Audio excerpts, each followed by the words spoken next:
Today we are going to talk about human reproduction. As we all know that reproduction is the most important biological process in our human beings, or we can say that in every organisms. Okay, and this is the most important chapter of 10th standard students because as we all know that boards are coming and we have to prepare this very seriously and very sincerely. Okay.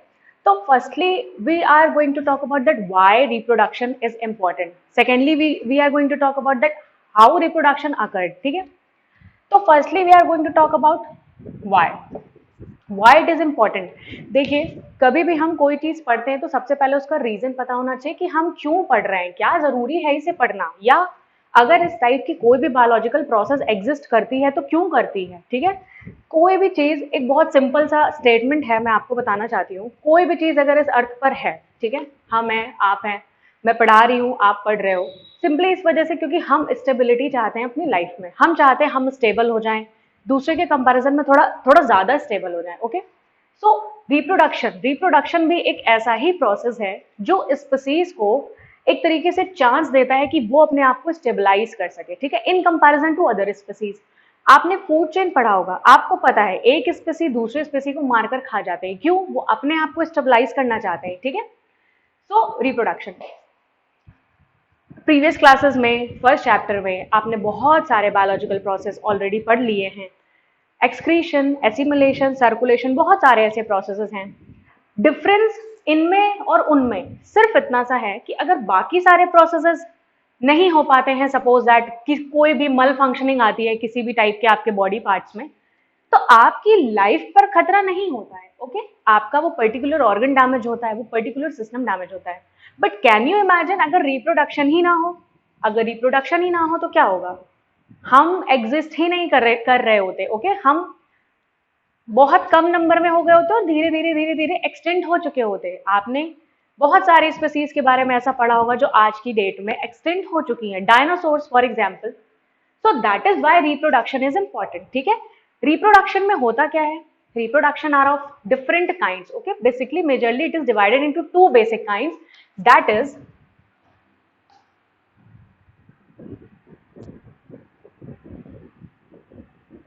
asexual and sexual. Okay, we know that the human beings or any type of organisms are broadly categorized into two basic things. Okay, firstly who are less developed and secondly who are more developed like us. Okay, we are homo sapiens. We are what? We are homo sapiens, जो कि आज सबसे ज्यादा developed human being की, या आप कह सकते हैं एनिमल्स की स्पीसीज है। ओके, तो asexual reproduction and sexual reproduction, ये दो ब्रॉड कैटेगरीज हैं जिनमें हम रिप्रोडक्शन को डिवाइड करते हैं। ओके, तो सबसे पहला आता है आपका एसेक्सुअल। एसेक्सुअल में कौन आते हैं?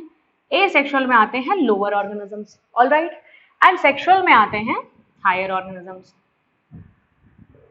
ठीक है, सबसे पहले हमने ये जान लिया कि रिप्रोडक्शन क्यों इंपॉर्टेंट है। आई गेस आप लोगों को समझ में आ गया होगा। ओके, क्यों इंपॉर्टेंट है, किसी भी टॉपिक को पढ़ने से पहले ये मन में क्लियर होना चाहिए कि हम क्यों पढ़ रहे हैं, व्हाई इट इज इंपॉर्टेंट। ठीक है, अब हम थोड़ा सा डिटेल में जानते हैं क्या है, कैसे है, क्यों है। ठीक है, तो सबसे पहले मैंने आपको बताया एसेक्सुअल टाइप ऑफ रिप्रोडक्शन होता है।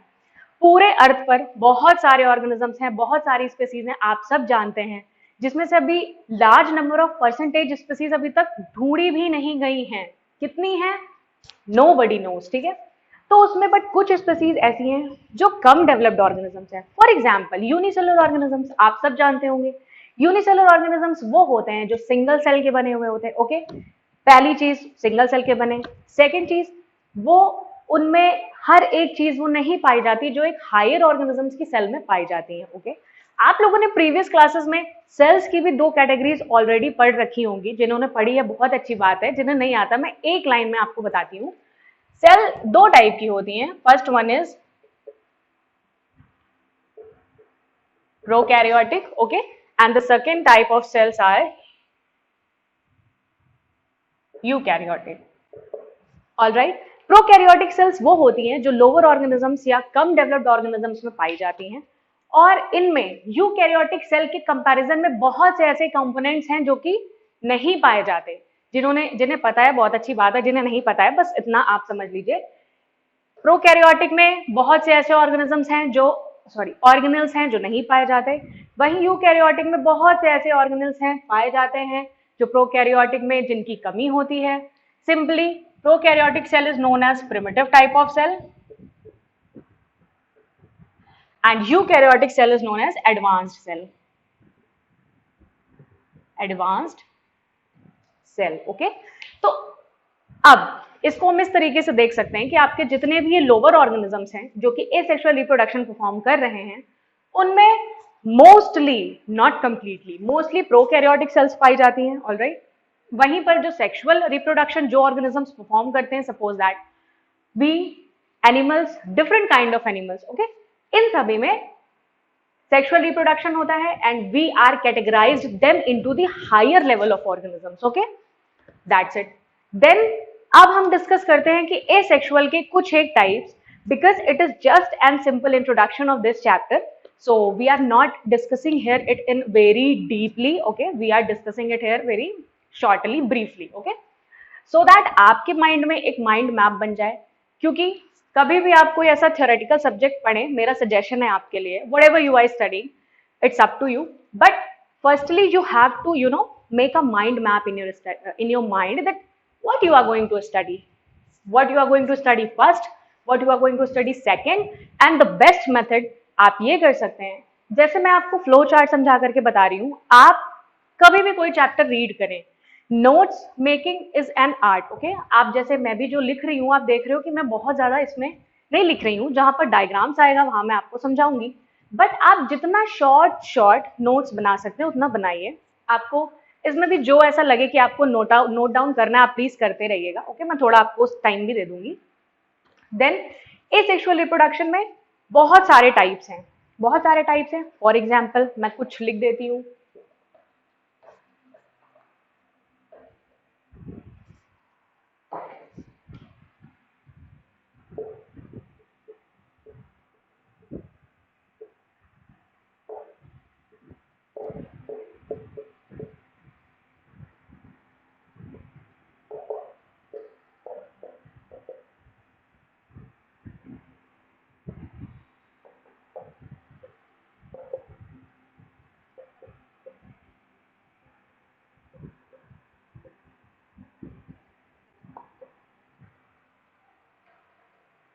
Okay, these are some types, not all types, okay. So here we are discussing that asexual reproduction basically depend on the parts of the organisms who are able to, you know, reproduce themselves. Asexual reproduction basically depend करता है कि कोई भी organism है, उसका कोई body part है जो कि कैपेबिलिटी रखता है वो दूसरे पार्ट को जनरेट करने में, दूसरे ऑर्गेनिज्म को जनरेट करने में। हाँ, बट जो डिफरेंट कैटेगरीज में सेक्सुअल रिप्रोडक्शन को डिवाइड किया गया है, इसलिए डिवाइड किया गया है क्योंकि इनकी जो प्रोसेस होती है, the process of, you know, developing new organism is different. क्यों ऐसा होता है? ऐसा इसलिए होता है बिकॉज यू नो कि कितना ब्रॉडली स्पीसीज प्रेजेंट है हमारी अर्थ पर, हर एक का इंटरनल मैकेनिज्म डिफरेंट है, बॉडी ऑर्गेनाइजेशन डिफरेंट है, सेलुलर लेवल ऑफ ऑर्गेनाइजेशन बहुत डिफरेंट है, बहुत कॉम्प्लेक्स है। तो जितने भी ऑर्गेनिजम्स प्रेजेंट है, ऑब्वियसली वो सेम टाइप से रिप्रोडक्शन को कैरी आउट नहीं कर सकते हैं, आप सब जानते हैं, ठीक है। तो बस उनके बॉडी ऑर्गेनाइजेशन को देखते हुए, उनकी इंटरनल स्ट्रक्चर को देखते हुए, उनकी आउटर जितनी भी बायोलॉजिकल प्रोसेसेस हो रही हैं, उनमें ऑटोमेटिकली बहुत ज्यादा डिफरेंस आता है, ठीक है। इस वजह से इनको बहुत सारे सब कैटेगरीज में डिवाइड किया गया। अभी आप और हायर क्लास में जब आएंगे, आपको और बहुत सारी सब कैटेगरीज भी इसकी पढ़ने को मिलेंगी, क्योंकि अभी नहीं है, तो मैं सिर्फ इसे ब्रीफली आपको समझा रही हूँ। First one is budding. You know what is budding? Everyone know, I think, what is bud. Bud क्या होती है? आपको पता है? कोई भी फ्लावर है वो पहले किस कंडीशन में होता है? बड के कंडीशन में होता है, ठीक है। बड का काम क्या है? जब बड कंप्लीटली एंड फुली डेवलप्ड हो जाती है, फिर वो एक फ्लावर में चेंज हो जाती है। तो flower is the final product and bud is the initial product, okay. वही सेम चीज यहां पर होती है। Suppose that hydra is an unicellular organism, everybody knows. तो उसमें जो भी टाइप ऑफ रिप्रोडक्शन होगा, उसके लिए सिर्फ एक प्रोसेस है, बडिंग, ओके। होता क्या है? हाइड्रा है, हाइड्रा के ऊपर उसकी बॉडी में एक आउट ग्रोथ लाइक स्ट्रक्चर बन जाता है। What is out growth? We can say it as bud. we can say it as outgrowth development on the body of hydra. okay, तो ये डेवलप हो जाएगा. देन कोई भी ऑर्गेनिज्म है, पहले मैं आपको एक चीज और बता देती हूँ, जितने भी टाइप के रिप्रोडक्शन प्रेजेंट हैं उनमें ऑर्गेनिज्म का बॉडी स्ट्रक्चर हाईली कंट्रीब्यूट करता है. मैं बता चुकी हूँ, कई बार बोल चुकी हूँ अभी. तो उसके लिए क्या होता है, कुछ ऐसे ऑर्गेनिजम्स होते हैं जो सीजनल ब्रीडर्स होते हैं, कुछ ऐसे ऑर्गेनिजम्स होते हैं जो through out the year breeding कर सकते हैं. ठीक है, वैसा ही यहां पर है. ये जितनी भी कैटेगरीज आपको दिख रही हैं ये रिप्रोडक्शन करेंगे. Okay, asexual type of reproduction करेंगे, बट कब करेंगे, जब इनके लिए फेवरेबल कंडीशन होगी. अदरवाइज ये अपना विदाउट एनी रिप्रोड्यूसिंग स्टेज में पड़े रहते हैं. कोई टाइप का सेल डिवीजन नहीं होता, कोई भी इनमें रिप्रोडक्शन आपको नहीं देखने को मिलेगा. ठीक है, बट जैसे इनको फेवरेबल कंडीशन मिलती है, ये जो भी आउटग्रोथ है, अभी मैं और टाइप्स आपको बताऊंगी, ये अपने उस पर्टिकुलर न्यू पार्ट को अपनी बॉडी से डिटैच कर देते हैं. Okay, suppose that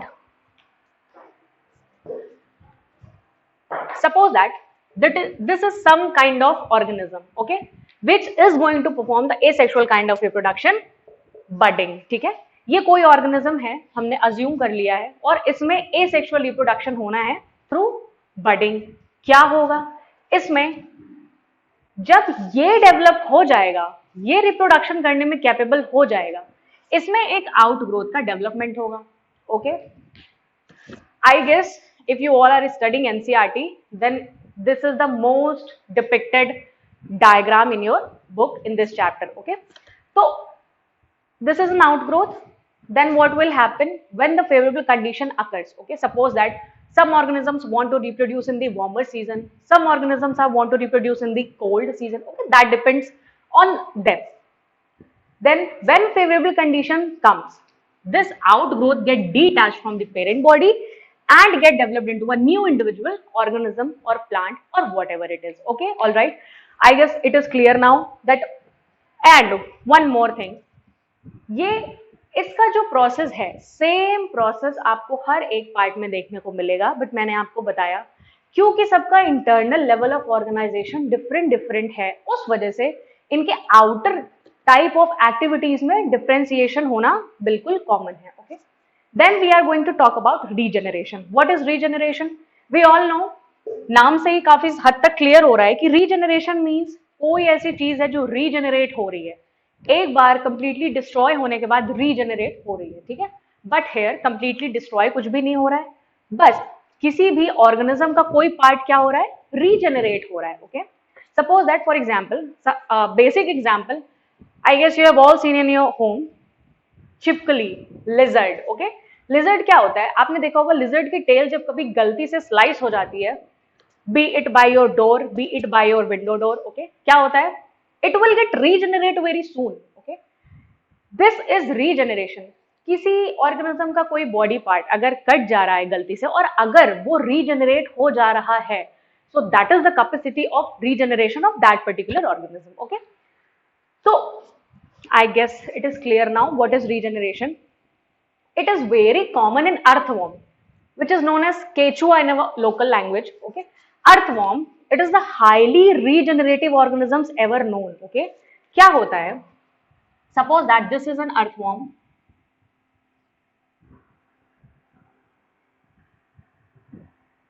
If we slice earthworm in several parts, in several parts, from there, from there, from there, from there, from there, from there, and from there, it will get regenerated from each part.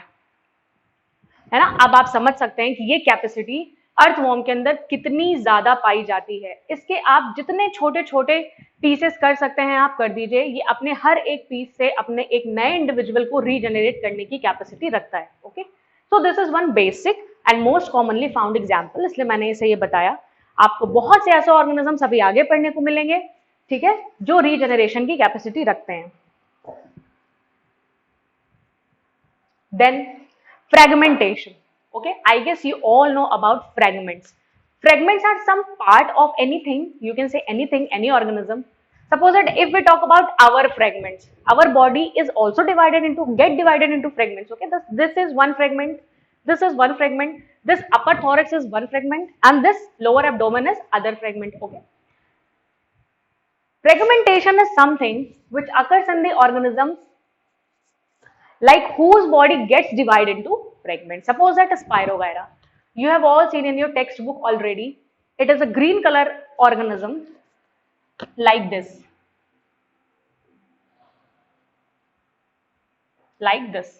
something like this.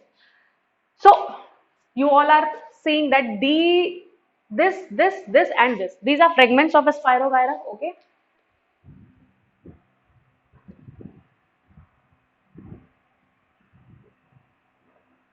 So, when a Spirogyra is able to perform reproduction and when favorable conditions occur, these all fragments get detached from each other, and every fragment, everyone knows, every fragments get developed into each individual. Okay, so that is fragmentation, which is also a very important part of asexual type of reproduction. Now we move to the last one, that is the spore formation. What are spores? Spores are tiny structures of something. Suppose that you must know what is pollination and you must know what is pollen, what are pollen grains. Okay, pollen grains, you can say that these are smallest spores of pollen grain. So pollen grain are in the form of spores. So some tiny structure of something is basically known as spores. What occurs in this?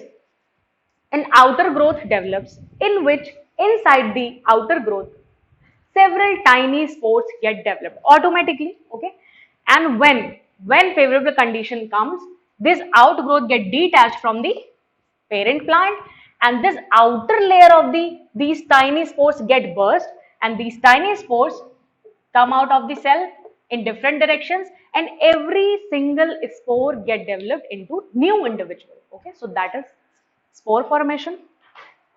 I guess आपको समझ में आ गया होगा.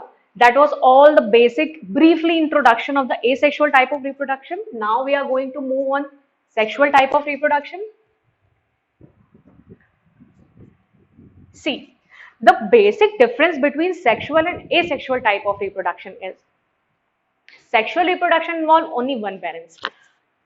अभी तक हम लोगों ने जितने भी टाइप ऑफ रिप्रोडक्शन पढ़े, ठीक है, उसमें मेल एंड फीमेल की कोई नीड नहीं है. What we need is a simple lower developed organisms and that's it. Okay. अब sexual reproduction में आते हैं. The major, you can say that benefit of sexual reproduction is that it required male and female both. Why I am saying that this is major, best thing about sexual reproduction? Because see, there is a term known as variation. There is a term known as variation. What is variation? Okay, let me tell you. अभी मैंने जब ये chapter start किया, मैंने आपको बताया कि कोई भी स्पीसी अगर इस अर्थ पर है तो वो अपने आप को स्टेबल करना चाहती है, ठीक है, और वो स्टेबिलिटी कैसे आ सकती है? I am giving you an very good example, basic example. Suppose that there are 50 students in our classroom and everybody's immune system is functioning same. Okay, सबके इम्यून सिस्टम का कैपेबिलिटी बिल्कुल से सेम है, बिल्कुल भी 0.0001% भी डिफ्रेंशिएशन नहीं है. And suppose that virus entered in the class, कोई वायरस आया और उस वायरस ने इक्वली आप सबको, उन सभी 50 स्टूडेंट्स को अफेक्ट किया. What will happen? We all know what will happen next. क्या होगा? वो वायरस सबको इक्वली अफेक्ट करेगा. हो सकता है सबकी सेम टाइम पर डेथ भी हो जाए, हो सकती है, इट इज पॉसिबल, क्योंकि मैंने आपको कंडीशन दी है कि आप सबका इम्यून सिस्टम सेम तरीके से वर्क कर रहा है, ठीक है. तो यहां क्या हुआ? ये 50 स्टूडेंट जो थे, they all are dead now. Okay, तो यहां क्या हुआ? यहां स्टेबिलिटी हो गई जीरो. क्या हो गई? जीरो. तो ऐसे कैसे चलेगा? अगर कोई स्पीसी कंप्लीटली सेम हो जाएगी तो उसकी तो सीधी जाहिर सी बात है, उसकी स्टेबिलिटी के chances in comparison to other species बहुत ही ज्यादा लो हो जाएगी, ठीक है. That is why I was saying sexual reproduction is the best type of reproduction in comparison to asexual type of reproduction. Okay, because here two different organisms are involved, male and female, and we all know जितने ज्यादा organisms किसी भी process में participate करेंगे, variation होने के chances उतने ही ज्यादा हो जाएंगे, ठीक है। The best example of variation you can see with your siblings. आपके पेरेंट्स सेम हैं, बट आप अपने ब्रदर एंड सिस्टर से डिफरेंट हैं कि नहीं है? ट्विंस का case is a different thing, ठीक है। ट्विंस, मैं आपको ट्विंस भी बताऊंगी आगे, जब मैं डिटेल में इस चैप्टर के बारे में बात करूंगी मैं आपको ट्विंस बताऊंगी। बट आपके भाई एंड बहन, आपके ब्रदर एंड सिस्टर और आप, suppose that you are 3 siblings, आप तीनों डिफरेंट है, ठीक है, तीनों डिफरेंट है, जबकि आपके पेरेंट्स सेम है। क्यों? क्यों ऐसा? Because of variation. और वेरिएशन सेक्सुअल रिप्रोडक्शन का बेस है। If variation is not there, बहुत सारी स्पीसीज ऐसी हैं जो एक्सटिंक्ट हो चुकी हैं और जो आगे होती भी रहेंगी। जब उनमें वेरिएशन की कमी आएगी, नंबर ऑफ ऑर्गेनिजम्स डिक्रीज होंगे, तो वो पर्टिकुलर स्पीसी क्या होगी? एक्सटिंक्ट हो जाएगी। इसीलिए सेक्सुअल रिप्रोडक्शन को बेस्ट टाइप ऑफ रिप्रोडक्शन माना गया है। Okay, so that was a brief introduction of sexual reproduction as well as the differentiation between asexual and sexual mode of reproduction. Okay, now second point, पहला हमने देखा कि इसमें male and female दोनों equally responsible हैं, ठीक है, to conduct the sexual mode of reproduction. Secondly, I am going to tell you about formation and fusion of gametes. The first process will be formation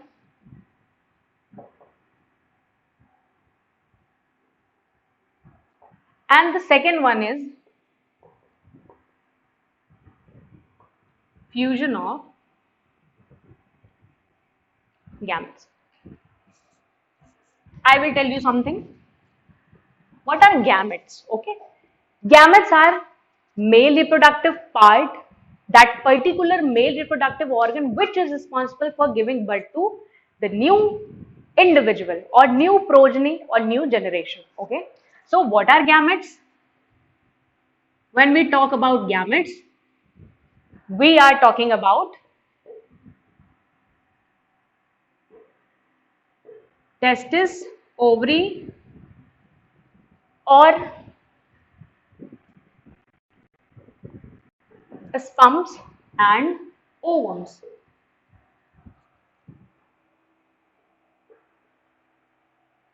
Ovums are also known as eggs. All right. Formation of gametes. This is the major important process in the sexual reproduction. Okay. Why I am saying this? Because अगर formation ही नहीं होगा gametes का, तो fusion कैसे होगा? अगर fusion नहीं होगा तो बेबी का फॉर्मेशन नहीं होगा. All right. There are different type of system involved in the formation of gametes individually in male as well as in female. Firstly, we are going to talk about what is male reproductive system, or which systems or which organs, which glands or which particular type of places are important for the formation of male gametes, that is testis or sperms. Okay.